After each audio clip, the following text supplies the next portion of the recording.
సంవత్సరాల తరబడి government job కోసం వేచి చూస్తున్నారా? కేవలం 8 నెలల్లో మీ కల నెరవేర్చుకోండి. వెంటనే కింది నంబర్స్‌కి కాల్ చేయండి.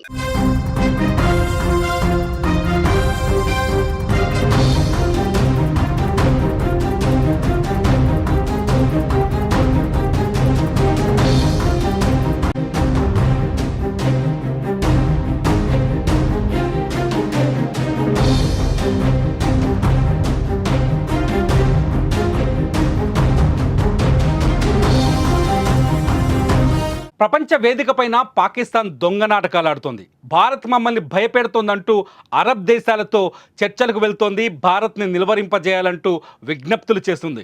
At the same time Jammu కాశ్మీర్లోని భారత సరిహద్దు గుండా కాల్పులకు తెగబడుతోంది పాక్ సైన్యం. తాజాగా కుప్వారా, బారాముల్లా సెక్టార్లో శుక్రవారం రాత్రి కూడా పాక్ సైన్యం భారత సైన్యం పైన కాల్పులకు తెగబడింది.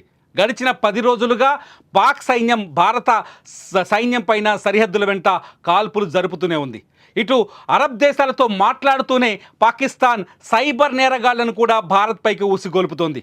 గడిచిన 10 రోజుల్లో దాదాపు 10 లక్షల సార్లు సైబర్ నేరగాళ్లు భారత ప్రభుత్వ సైట్లపైన, ఆర్మీ, రక్షణ సైట్లపైన సైబర్ దాడులకు తెగబడ్డారు. చాలా సైట్లని హ్యాక్ చేసేందుకు ప్రయత్నిస్తున్నారు. ఈ హ్యాకింగ్ అంతా ఇండోనేషియా, మొరాకో దేశాల నుంచి కొనసాగుతున్నట్టుగా తెలుస్తోంది. టర్కీ నుంచి దిగుమతి చేసుకున్న ప్రత్యేక సైబర్ నేరగాళ్ల అండతో ఈ దాడులకు తెగబడుతున్నట్టుగా భారత ఇంటెలిజెన్స్ వర్గాలు అంచనా వేస్తున్నాయి. నిన్న కూడా కశ్మీర్కి సంబంధించిన ఆర్మీ స్కూల్స్తో పాటు అక్కడ విశ్రాంత ఉద్యోగులు, రిటైర్డ్ ఉద్యోగులకు సంబంధించిన హెల్త్ వెబ్సైట్లపైన కూడా పాక్ సైబర్ నేరగాళ్ల దాడులు జరిగినట్టుగా ఆధారాలు బయటకు వచ్చాయి. మొత్తంగా పాకిస్తాన్ భయపడుతున్నామంటూనే భారత్పై దాడికి రెడీ అవుతోంది, కయ్యానికి కాలు దూతోంది. ఇదిలా ఉంటే పాకిస్తాన్ ప్రధాని షహబాజ్ షరీఫ్ నిన్న ఇస్లామాబాద్లో కీలక సమావేశం నిర్వహించారు. సౌదీ, యుఏఈతో పాటు కువైట్ దేశాల ప్రతినిధులతో ఆయన సమావేశమయ్యారు.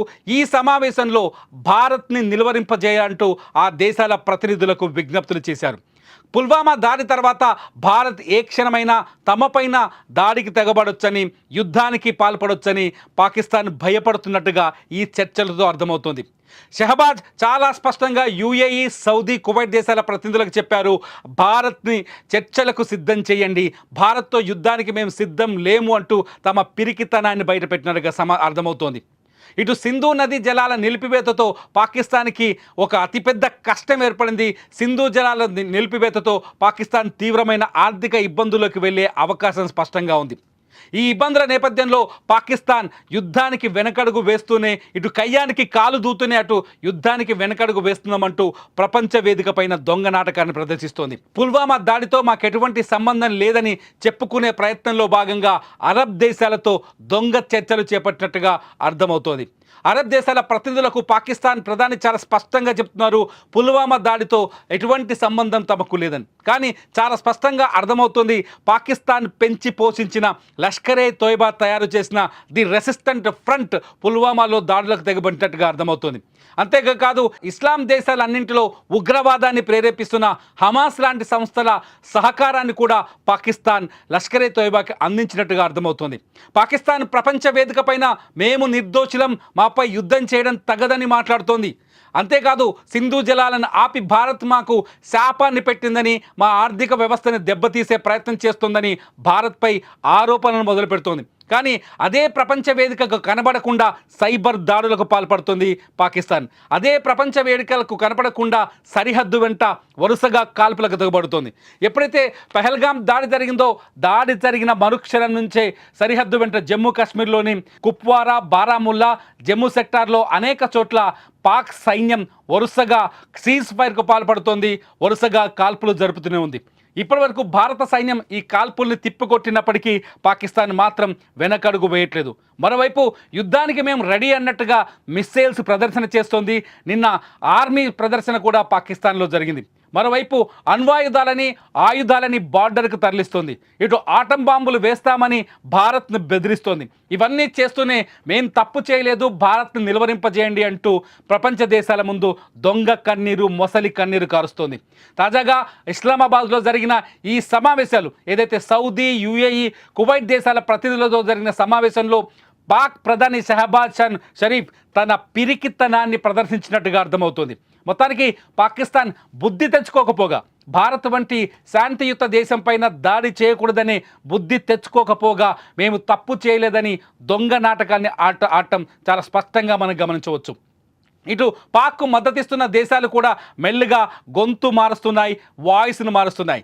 పాక్ ఒక ఉగ్ర ప్రేరేపిత దేశమని, పాక్తో మొత్తం ప్రపంచానికే నష్టమని చైనా, టర్కీ వంటి దేశాలు కూడా పునరాలోచనలో పడ్డట్టుగా తెలుస్తోంది.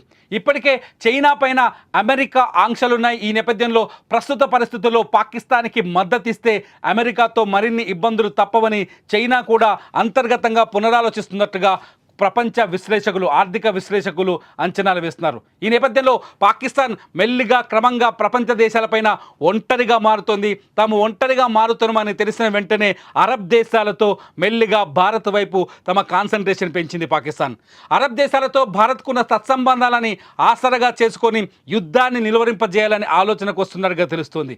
భారత్ ఒకవేళ యుద్ధానికి పాల్పడితే తీవ్రంగా నష్టపోతామని పాకిస్తాన్ అరబ్ దేశాల ముందు మొరపెట్టుకున్నట్టుగా సమాచారం అందుతోంది. అంతర్జాతీయ వార్తా సంస్థలు ఈ వార్తని చాలా స్పష్టంగా రాస్తున్నాయి. నిన్న జరిగిన దౌత్య చర్చల్లో పాకిస్తాన్ ప్రధాని చాలా స్పష్టంగా చెప్పినట్టుగా తెలుస్తోంది. భారత్ని నిలువరింపజేయండి, భారత్ ఏ క్షణంలోనైనా పుల్వామా దాడికి ప్రతీకారంగా పాకిస్తాన్పై దాడి చేయొచ్చు, ఏ క్షణంలోనైనా బాంబుల వర్షం కురిపించవచ్చు, భారత్ని నిలువరింపజేయండి, మోదీతో చర్చలకు వెళ్ళండి అంటూ నిన్న దౌత్య చర్చల్లో సౌదీ, యుఏఈ, కువైట్ దేశాల ప్రతినిధులతో మొరపెట్టుకున్నట్టుగా ఇంటర్నేషనల్ వార్తా సంస్థలు కొన్ని వార్తల్ని ప్రచురించాయి. ఇదంతా చూస్తుంటే పాకిస్తాన్ ఒక డ్రామా ఆడుతున్నట్టుగా అర్థమవుతోంది. ఇటు కాల్పులకు తెగబడుతూనే, సైబర్ దాడులకు పాల్పడుతూనే, అటు ప్రపంచం ముందు మాత్రం మేము తప్పు చేయలేదని నిరూపించుకునే దొంగ ప్రయత్నం చేస్తున్నట్టుగా అర్థమవుతుంది. మీరేమనుకుంటున్నారు? పాకిస్తాన్ చేస్తున్న ఈ చర్యల్ని మీరెలా చూస్తారు? పాకిస్తాన్ ఇటు దాడులకు పాల్పడుతూనే అటు శాంతి మంత్రం వైపు అడుగులు వేస్తోంది. ఇటువంటి పాకిస్తాన్ పైన యుద్ధం చేయాలా వద్దా? మీరేమనుకుంటున్నారో మీ అభిప్రాయాన్ని వీడియో కింద రాయండి. మీ కామెంట్స్ పైన నేను మరో వీడియో చేస్తా. చూస్తూనే ఉండండి సుమన్ టీవీ.